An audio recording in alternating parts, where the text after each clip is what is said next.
네, 반갑습니다. 매주 화요일, 목요일 밤 10시에 저희 경제지표 스토리텔링에서 진행하는 공개방송 밤을 잊은 그대가 되겠습니다. 뉴스를 보게 되게 되면 굉장히 이제 공포심을 자극하는 되게 선동적인 단어들이 많아요. 파티는 끝났다. 월 116조 공격적 양적 긴축을 시사했다. 장기금리 상승 압력 시장 패닉오나. 즉 미연준은 이미 기준금리 인상을 진행을 하고 있는 중이고 3월부터 시작이 됐고, 그리고 원래는 6월서부터 보유하고 있었던 보유자산을 매각하는 규모를 이제 늘려가는 것을 시사한 바 있는데, 이게 이제 회의록 3월 회의록이 공개됐는데 거기에 참여한 사람들이 말한 거를 이렇게 들어보게 되니 기준금리 인상하는 폭도 좀 0.5포인트씩 올리고, 그리고 이제 6월에 한다던 그 보유자산 매각 규모 늘리는 것을 5월서부터 진행하는 방안을 논의를 했다더라야. 우리가 생각했던 것보다 유동성을 줄이는 그 폭을 더 늘릴 것 같아. 이제 좋은 시절 끝났네. 근데 상식적으로 생각해봐야지 되겠죠? 왜 지금 와서 이와 같이 시장이 불안정하게 만들면서 하방 변동성이 강화되게 되는 이러한 기준금리 인상폭을 늘리고 보유자산 매각 규모를 늘려서 시중에 매각하는 보유자산의 규모만큼 시중의 유동성을 흡수하게 되는 이러한 정책을 진행하는 것일까? 힘들게 애써서 살려놓은 미국 경제가 지금 개선세가 진행되고 있는데, 물가가 급등세가 나타나게 되면서 미국 경제가 개선되는 선순환 기간이 단축되는 현상이 나타날 수 있는 조건에 지금 와 있다는 거죠. 미국의 고물가 때문에. 그래서 미국의 중앙은행은 미국 경제 죽어라, 미국의 금융시장 죽어라, 그러기 위해서 기준금리 인상폭을 늘리거나 보유자산 매각 규모를 늘리는 것이 아니라 어렵게 살려놓은 놈, 좀 더 건강하게 선순환되는 기간을 늘려주기 위해서, 단축되지 말라고 이 고물가를 제어하기 위해서 기준금리 인상폭도 늘리고 또 보유자산 매각 규모도 늘린다는 거죠. 이 뉴스 한 쪼가리를 갖고 잠을 못 자는 사람들이 생긴다면 다른 각도에서 살펴보게 됩시다. 우리가 이제 돌아가는 것은 2015년에서 2018년 그리고 2020년 코로나19가 발생되기 직전까지의 기간이에요. 여기에 검정색으로 나타나는 게 미국의 기준금리예요. 미국의 기준금리는 2015년에 0.25% 수준에서 2018년에는 2.25% 수준으로 증가되게 됐고, 그리고 2019년 08월 전까지는 지금 미연준이 한다는 것과 같이 기준금리도 점진적으로 올리고 보유자산 매각 규모도 대규모 매각을 진행했었던 그러한 시기예요. 이미 경험을 했어요. 그러면 여기서 명확히 알 수 있는 거죠. 언론에서 배포되고 있는 시장의 공포심을 만드는 공포, 뉴스만 보게 되면 잠이 안 오게 되는 그 공포를 우리는 직접 눈으로 확인해 볼 수 있게 돼요. 파티는 끝났다. 미연준이 기준금리를 올리고 보유자산 매각으로 시중 유동성 흡수하는 규모를 늘리면 시장은 끝났다. 실물경제 개선세는 침체될 것이다.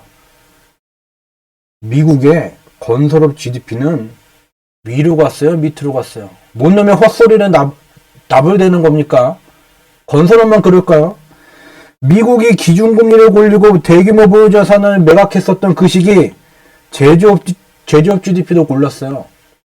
무슨 헛소리를 망발을 만드는 겁니까? 말도 안 되는 얘기 갖다가 하방 베팅으로 또 돈을 벌고자 하는 나부랭이들이 헛소리에 또다시 짓거리고 있는 거죠. 왜 두 개를 가지고 왔습니까?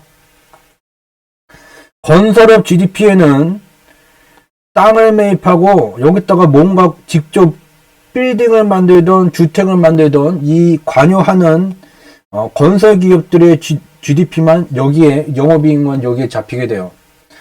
여기에 건설사로부터 선 주문을 받고 미리 선납금을 받고 물품을 만들어 갖고 납품하는, 독일에 납품해라, 야 철근 갖고 와라, 시멘트 갖고 와라, 거푸집 갖고 와라, 그런 것들을 만드는 기업들은 다 제조업 GDP로 잡히게 되게 되죠. 그래서 얼마 전에 대한민국은 황당한 부동산 규제 정책, 필패할 수 없는 그 부동산 규제 정책을 진행함과 동시에 제조업 르네상스, 제조업으로 제2의 한강의 기적을 만들겠다. 어떻게 됐습니까? 한강에는 아무런 기적이 만들어지지 않았다고 모두들 입을 모아서 말할 수 있게 되고, 제조업만으로 르네상스를 만들겠다. 돈을 주는 곳에서 돈을 안 주게 되는데 뭔 놈의 제조업 르네상스냐? 이것도 저희는 공개방송을 통해서 말장난에 불과하다는 것을 그간 공개방송을 통해서 공개해왔고, 정치색이 짙은 사람들로부터 온갖 굉장히 네거티브한 공격을 받게 됐죠. 댓글 부대가 동원돼서 연변의 댓글 부대까지 포함돼서 말도 안 되는 공격을 받게 됐고, 몇 명 이제 법원에서 강제 미팅을 하고 난 다음에서야 그들의 발길이 잦아들게 됐죠. 제조업 르네상스로 제2의 한강을 기종을 만들겠다는 그것이 어디 갔습니까? K방역이 사라진 것과 같이 아예 처음부터 실체가 없었던 건 아닐까요? 자, 본 내용으로 들어보게 되면 우리는 눈으로 직접 확인할 수가 있어요. 미 연준이 기준금리를 꾸준히 점진적으로 올리고 대규모 보유자산 매각을 진행을 한다고 하더라도 건설업 경기, 미국의 부동산 경기가 죽지를 않았다면, 미국의 부동산 경기가 미약하게 남아도 선순환을 진행할 수 있게 된다면 건설업 GDP가 증가되고 여기에 납품하는 기업들이 포함되어 있는 제조업 GDP가 증가되게 된다. 요거는 얘네 둘에 관련된 얘기죠. 다른 부분은 그렇지 않을걸요? 부문되죠. 글로벌 원유 가격이에요. 2015년도서부터 2020년 코로나19 발생되기 직전까지, 정확히는 2019년 08월까지 미국은 기준금리를 점진적으로 올렸고 대규모 보유자산 매각을 진행하면서 시중의 미달러 유동성이 계속해서 유지되는 조건이었죠. 이런 경우에 앞서서 봤듯이 건설업 GDP, 제조업 GDP는 오히려 증가했어요. 지금 보도되고 있는 내용이 다 새빨간 거짓말이라는 걸 확인할 수 있게 되죠. 저 두 개에만 국한된 걸까요? 현재 러시아산 원유나 천연가스의 수출을 제한하고 있는 중이고, 그 제한된 수요를 미국에서 충족시켜주고 있는 중이에요. 즉, 향후 미 연준이 기준금리를 올리든 말든 보유자산 매국 규모를 늘리든 말든 러시아산 석유나 원유가 공급되던 곳에 미국은 자기네 거를 팔게 되면서 미국의 설비 투자 경기는 짭짤한 돈을 벌게 돼요. 근데 과거의 데이터를 보게 되더라도 2015년에서 2019년 8월까지 원유 가격도 올라갔는데 이게 매우 중요한 의미를 갖게 돼요. 여기 원유 가격에 녹색 선으로 수명주기를 나타나게 됐어요. 수명주기는 밑에서부터 태동기, 성장기, 성숙기, 쇠퇴기로 구성이 되게 돼요. 갑자기 뭔 말입니까? 뉴스에서 봤던 얘기예요. 스마트폰의 제품 수명주기가 짧아진다. 반도체 3나노 만들었다는데 기술 수명주기가 바뀌게 되면서 기술이 매우 빠르게 변화되게 된다. 철학에서 말하는 인간의 생로병사. 이게 바로 수명주기고, 사회과학에서 꽤 오랜 기간 동안 보편적으로 통용돼서 신뢰성이 검증된 방법론이죠. 근데 다만 이 수명주기론을 이와 같은 숫자로 표현된 지표의 원인과 결과 분석과 금융 부문의 경제 부분에 접목한 것이 저희 경제지표 스토리텔링의 지재권이에요. 보게 되면 수명주기는 이와 같이 구성이 되게 돼요. 그래서 무슨 말을 하고자 하냐면, 태동기를 넘어선 지표가 제일 위에 쇠퇴기에 이르게 되게 되면 상승생애가 종료되게 돼요. 상승생애가 종료되게 되면 새로운 생애를 만들기 위해서 출발했었던 태동기로 귀향하는 불교의 윤회 과정이 진행되게 돼요. 이 파란 화살표로 나타낸 기간이 하락 추세가 진행됐을 뿐이 없는 조건이었죠. 원유 가격은 하락세, 고점대가 낮아지고 저점대도 낮아지는 하락세가 진행될 뿐이 없는 조건 속에서도 앞서서 2015년에서 2019년 8월까지 미국의 건설업 GDP가 증가하고 제조업 GDP가 증가하던 시절 이에 연동되어서 하락 추세 속에서도 반등을 만들었다는 걸 우리는 기억할 필요가 있죠. 아니, 어떠한 지표값이 하락세가 진행됐을 뿐이 없는 조건이고, 거기에다가 지금 시점에서 주목하고 있는 공포심을 만들게 되게 되는 미 연준이 기준금리를 인상하고 대규모 보유자산 매각을 했던 시기임에도 불구하고 어떻게 얘가 상승하게 됐을까?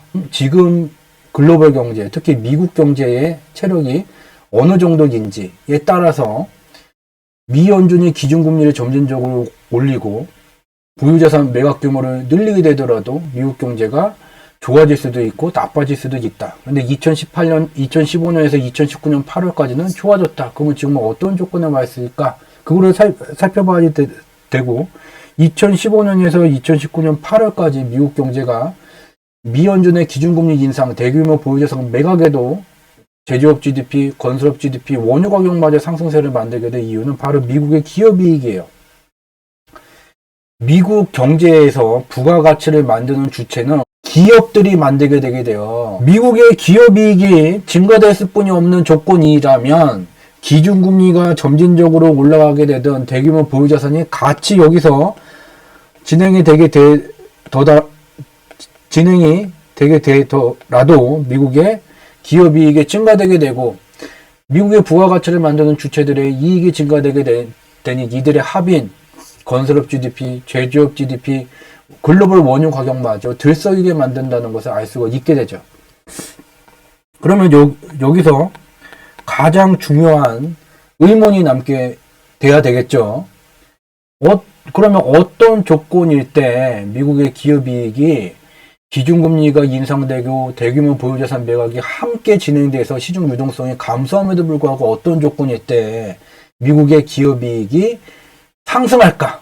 지금 그런 조건에 와 있을까? 아닐까? 이것을 알 수 있다면 앞에 있는 공포심을 만들게 되게 되는 지금 시장의 조정이 나오는 원인이 미연준이 향후에 기준금리 인상폭도 늘리고 보유자산 매각 시기도 앞당긴단다. 그것 때문에 시장에 조정이 나오는 거고 계속해서 폭락한 거 파티는 끝났어. 다 끝난 거야. 그것이 맞는지 틀린지를 알 수가 있게 되겠죠.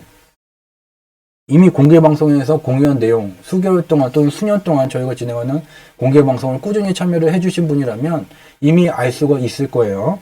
미국 경제의 핵심 성장 동력은 뭐?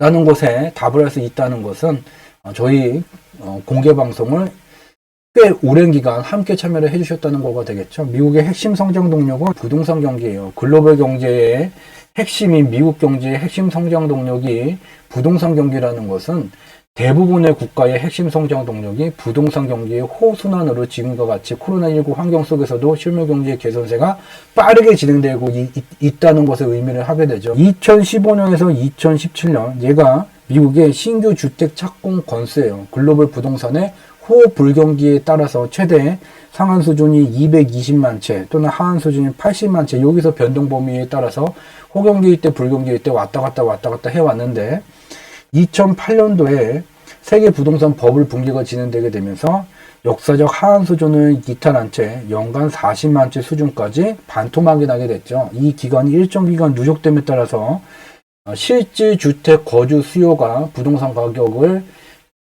상승시키게 되는 그 요인으로 작용하게 됐고 2015년도서부터 2019년 8월까지 미국의 신규 주택 착공 건수라는 것은 역사적 하한 수준에서 중간 수준까지 회복하는 이러한 기간이었던 거죠. 그래서 실수요에 의해서 부동산 경기에 선순환이 진행되게 되게 되면서 건설업 GDP가 상승하고 건설기업에서 대금을 받게 되는 제조업 GDP도 증가되게 되고 원유 가격도 반등세를 만들게 됐다는 것을 우리는 확인해 볼 수 있게 되죠.